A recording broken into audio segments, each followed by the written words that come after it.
Lui sera notre invité ce soir. Il réagira à cette actualité. Nous l'interrogerons aussi évidemment sur son programme et sur la majorité sur laquelle il pourrait compter. S'il était élu, le candidat d'En Marche présentera 577 candidats aux législatives, dont la moitié issue de la société civile. Isabelle Thor et Iker Zabala.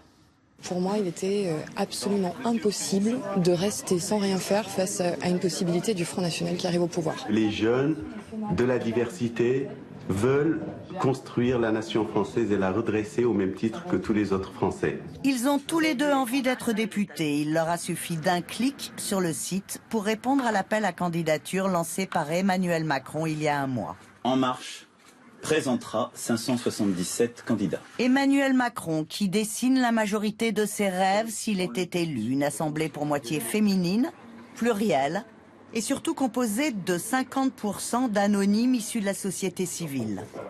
D'hommes et des femmes nouveaux qui présentent un nouveau langage, un nouveau profil et de nouvelles pratiques. Soldat d'En Marche de la première heure, Alexandre a, comme tous les autres candidats, joint à sa lettre de motivation son CV, Centrale Paris, HEC et 2 ans au cabinet de Christiane Taubira.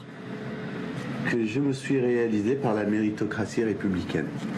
Je ne crois plus dans les anciennes forces politiques traditionnelles, leur organisation et leur façon de faire de la politique et de penser le monde. Les femmes avec Macron. Les candidatures féminines, bien moins nombreuses. Coralie dirige le comité départemental de l'Hérault depuis plusieurs mois. Brièvement, les actualités du mouvement. Elle n'avait jusque-là jamais fait de politique. C'est venu d'avoir des adhérents, de certains animateurs de comités locaux. Donc ils me l'ont demandé au départ, ils me l'ont demandé. Donc j'aurais dit ok, c'était le seul mouvement qui me paraissait proposer réellement ces dynamiques de transformation dont nous avons tous besoin. C'est donc à cette commission qu'il revient de faire le tri. On a des jeunes qui ne mesurent pas d'ailleurs quelquefois ce que représentent des députés en disant voilà, j'ai 20 ans, j'ai envie d'être député, je vous présente ma candidature. C'est extrêmement touchant. C'est vraiment la volonté d'un jeune de s'engager.